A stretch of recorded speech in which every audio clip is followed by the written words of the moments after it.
Salom. Sunumiy kanaliga xush kelibsiz. Marvel zombilari multseriali faqatgina Oy ritsariga emas, Neymarga bo'lgan qarashlarni ham o'zgartirdi.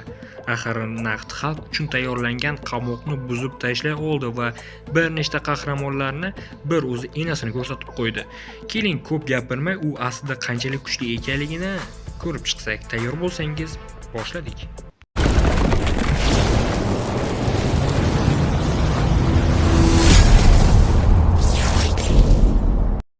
To'liq ismi Neymar McKinsey, taxalluslari esa juda ham ko'p. Masalan, Atlantika qiroli, qirol Neymar va hokazolar.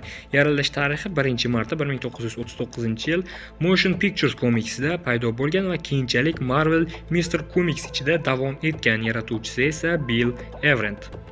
Onasi Fen, Atlantida malikasi, otasi esa Leonard McKinsey. Shunchaki sayohatchi. Neymar yarim atlant, yarim inson ekanligi sababli yer usti dunyo bilan Atlantida o'rtasida ko'pincha qarama-qarshi pozitsiyaga ega.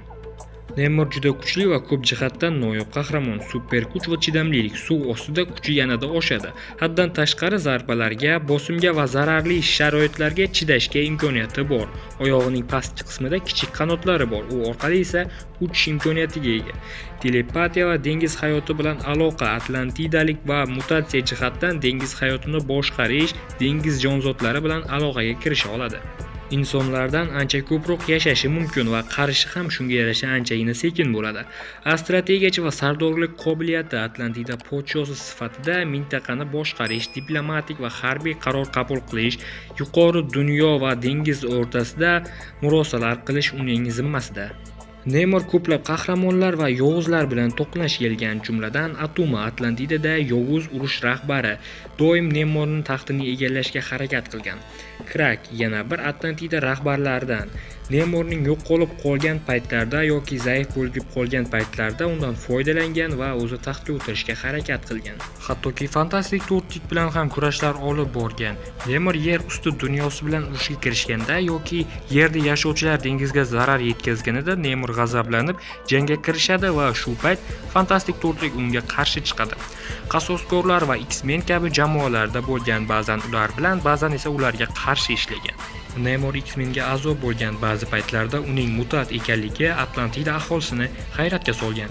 Atlantida uning hukmronligi ostidagi yer.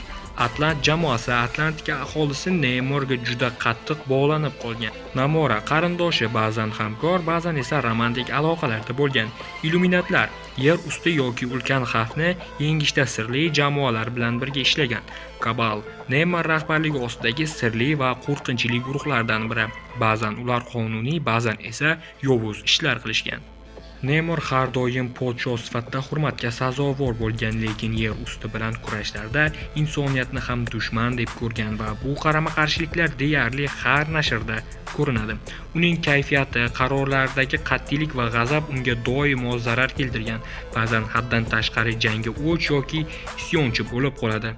Uning hukmronligi Atlantida ichida siyosiy ixtiloflar, dushmanlar sabab bilan doimiy tahdidlarda qolib kelgan. U filmda ilk bor Qora Pantera Wakanda Boqiy filmida paydo bo'lgan. U yerda Talokan nomli suv osti shahar podshosi sifatida ko'rsatiladi. Mutant ekanligi ham ko'rsatilgan, ya'ni genetik jihatdan u boshqa atlantlardan farq qiluvchi kuchga ega edi. Xo'sh, ma'lumotlar sizga yangilik bo'ldimi? Unda layklaringizni ayamang va albatta Neymar haqida bilgan ma'lumotlaringizni kommentariyada yozib qoldiring. Tez orada Neymar va Aquaman battleini chiqaraman. Videoni o'tkazib yubormaslik uchun albatta kanalga obuna bo'lib qo'ying. Yana yangi videolarda ko'rishguncha o'zingizni ehtiyot qiling.